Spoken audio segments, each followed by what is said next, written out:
Welcome to the कानून शहादत lecture series. अस्सलाम वालेकुम वरहमतुल्लाहि वबरकातुहू। डियर फेलोज़, आज के इस लेक्चर में अल्हम्दुलिल्लाह आज हम कन्फेशन को कंप्लीट कर देंगे और कल से इंशाल्लाह हम फर्दर कंटिन्यू करेंगे।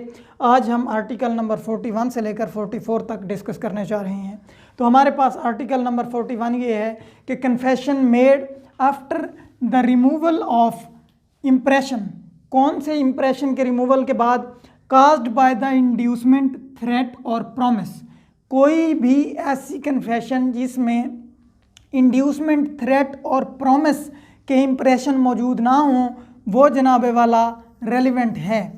ठीक है जी। हमने फैक्टर इफेक्टिंग कन्फेशन पढ़े थे और वो किस आर्टिकल में हमने पढ़ा था, ये आपने कमेंट बॉक्स में कमेंट करके बताना है। तो बहरहाल हमने हम पहले ही पढ़ चुके हैं कि इंड्यूसमेंट, थ्रेट और प्रॉमिस अगर होगा तो वो कन्फेशन नहीं होगी।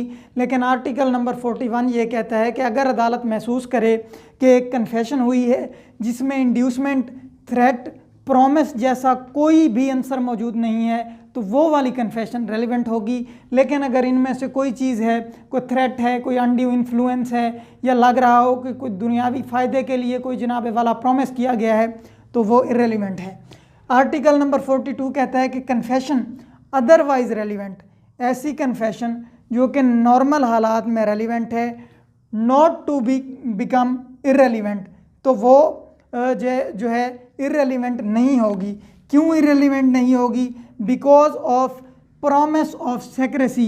अगर सेक्रेसी का कोई प्रॉमिस आ गया है तो सिर्फ इस प्रॉमिस की वजह से वो इरेलीवेंट नहीं होगी। यानी कहना ये चाह रहा है 42 कि जो कन्फेशन नॉर्मल हालात में रेलिवेंट है वो प्रॉमिस ऑफ सेक्रेसी की वजह से इरेलीवेंट नहीं हो सकती। मिसाल के तौर पर दो दोस्त बैठे हुए हैं, एक के ऊपर चोरी के मुकदमात चल रहे हैं, तो दूसरा दोस्त उससे पूछता है कि भाई बताओ तो सही, चोरी के मुकदमात तो चल रहे हैं, क्या तुमने चोरी की भी है या नहीं?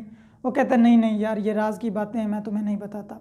वो कहता है यार सच्ची बता दो मुझे, मैं किसी को नहीं बताऊंगा। वो कहता है मेरे साथ वादा कर, खा मेरी कसम, खा अल्लाह की कसम। वो कहता है यार मैं नहीं बताऊंगा, वादा।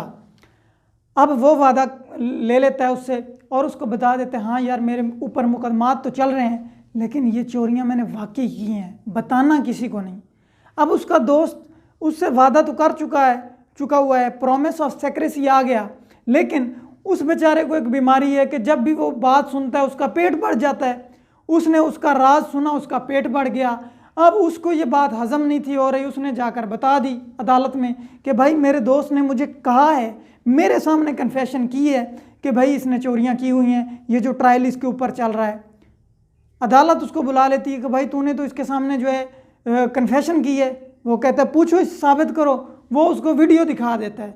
जब वो उसको बता रहा था, वो खुफिया कैमरे से उसकी वीडियो बना रहा था, तो फिर वो रोना धोना शुरू कर देता है कि जी मैंने इसको कहा तो था, लेकिन हमारे दरमियान प्रॉमिस ऑफ सेक्रेसी था, इसने कहा था कि मैं किसी को नहीं बताऊंगा, लेकिन इसने जनाबे वाला आकर अदालत को बता दिया।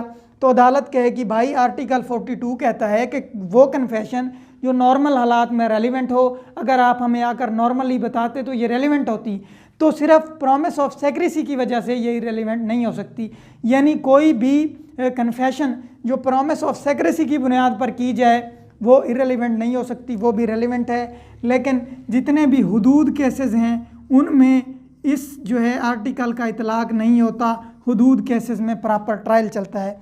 अब आर्टिकल 42 जो है ये CRPC के अगर सेक्शन आप 164 उठा लें या 364 उठा लें तो उनके साथ अगर मिलाकर आप पढ़ें तो ये ज़्यादा जो है बेस्ट है, क्योंकि आर्टिकल नंबर 164 और 364 कहीं ना कहीं हमें इंग्रेडिएंट्स और एसेंशियल्स के बारे में बता रहे हैं कि कन्फेशन के क्या तरीक़ाकार है और कौन कौन से एसेंशियल्स हैं। जैसे आर्टिकल नंबर 164 जो है वो ये कहता है कि जब भी कोई कन्फेशन होगी तो एरिया मजिस्ट्रेट साहब जो हैं वो, या जो भी ट्रायल कोर्ट है, कोर्ट जो है वो बंदे को जो कन्फेस कर रहा है उसको बताएगी कि भाई आप कन्फेस कर रहे हैं, बाद में आपको सज़ा भी मिल सकती है, या इस सेक्शन में आप कन्फेशन कर रहे हैं, आप होश हवास में तो हैं, आपके ऊपर कोई जो है फैक्टर इन्वॉल्व तो नहीं है जो कि मतलब है कि कन्फेशन को इफ़ेक्ट करता है। यानी तमाम तर चीज़ें उसको बताई जाएंगी और उसे ये भी बताया जाएगा कि जिस जो है आप ऑफेंस में ये कन्फेशन दे रहे हैं उसकी इतनी सज़ा है, यानी ये तमाम तर चीज़ें बताई जाएंगी। अब सेक्शन जो है 164 और 364 के साथ जब इसको मिलाकर पढ़ेंगे तो ये तो बता रहे हैं कि ये चीज़ें अदालत लाजमी बताएगी, लेकिन 42 में तो ये चीज़ें मौजूद नहीं हैं। उसको ना ही बताया गया है कि भाई आपको सज़ा मिल सकती है, ना ही उसको कोई और जो है इफ़ेक्ट इसका बताया गया कि कन्फेशन के साथ ये नुकसान तुम्हारा हो सकता है। लेकिन फिर भी अगर वो ये कन्फेस कर लेता है तो प्रॉमिस ऑफ सेक्रेसी के अंडर अगर आएगा तो वो फिर भी रेलिवेंट होगा। आर्टिकल 42 कहता है कि कंसिडरेशन ऑफ प्रूव्ड कन्फेशन, जो प्रूव्ड कन्फेशन है उसकी consideration affecting person making it, जो बंदा इसको जो है कन्फेशन कर रहा है उसके ऊपर इसका क्या असर होगा, and others jointly under the trial of same offence, अगर सेम ऑफेंस में कुछ और एक्यूज पर्सन्स भी हैं तो उनके ऊपर इसका क्या असर होगा। तो आर्टिकल 43 की जो क्लॉज 1 है वो ये कहती है कि जब कोई बंदा आकर कन्फेशन करेगा तो उसको सज़ा दे दी जाएगी उस कन्फेशन के बिहाफ पर, क्योंकि कन्फेशन कंक्लूसिव होती है। ठीक है जी, तो उस कन्फेशन के बिहाफ पर उसको सज़ा दे दी जाएगी, क्लॉज 1 ये कहती है। क्लॉज 2 कहती है कि बाकी जो इसके साथ को एक्यूज्ड हैं उनको इसकी कन्फेशन के ऊपर सज़ा नहीं दी जा सकती। मिसाल के तौर पर A+B+C ये जो है किसी एक बंदे को मारने के जुर्म में, D को कत्ल करने के जुर्म में इनके ऊपर ट्रायल चल रहा है। ठीक है जी, अब A कहता है कि B और C और मैंने मिलकर ये जो है मर्डर किया है, यानी A कहता है मैंने B और C ने मिलकर D का कत्ल किया है, तो इस A को तो इस बिहाफ पर सज़ा मिल जाएगी, लेकिन B और C को इसकी कन्फेशन के ऊपर सज़ा नहीं मिल सकेगी। अगर ये खुद कन्फेस कर रहे हैं तो ठीक है, लेकिन अगर ये खुद कन्फेस नहीं करते तो इनके लिए ये सर्कमस्टांशियल एविडेंस है।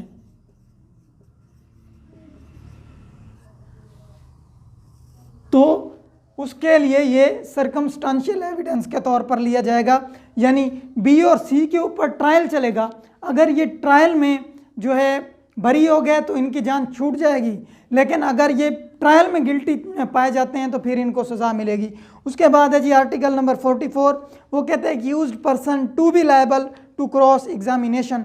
देखें, नॉर्मल हालात में CRPC ये कहती है कि जब भी कोई ट्रायल चलेगा तो उसमें सिर्फ प्रोसिक्यूशन ही एविडेंस देगी, जो एक्यूज्ड पर्सन हैं वो जो है नॉर्मल हालात में उनकी शहादत नहीं होती, उनसे गवाही किसी किस्म की नहीं ली जाती।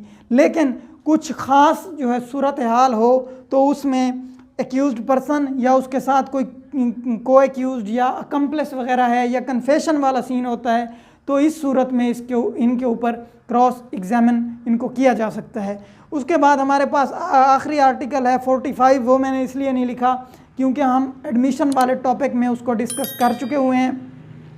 बेसिकली आर्टिकल नंबर 45 ये कहता है कि एडमिशन जो है वो कंक्लूसिव प्रूफ नहीं है बट में एस्टॉपल, लेकिन एस्टॉपल के तौर पर उसको लिया जाएगा। यानी अगर कोई बंदा एडमिट करता है तो उसको फ़ौरन सज़ा तो नहीं दी जाएगी, जिस तरह जनाब वाला हमें 43 बताता है कि अगर कोई कन्फेशन करेगा तो उसको फ़ौरन सज़ा दे दी जाएगी, लेकिन अगर कोई एडमिशन करेगा तो उसको सज़ा नहीं मिलेगी, बल्कि ट्रायल भी चलेगा, लेकिन उस एडमिशन को भी मद्देनज़र रख कर फैसला किया जाएगा।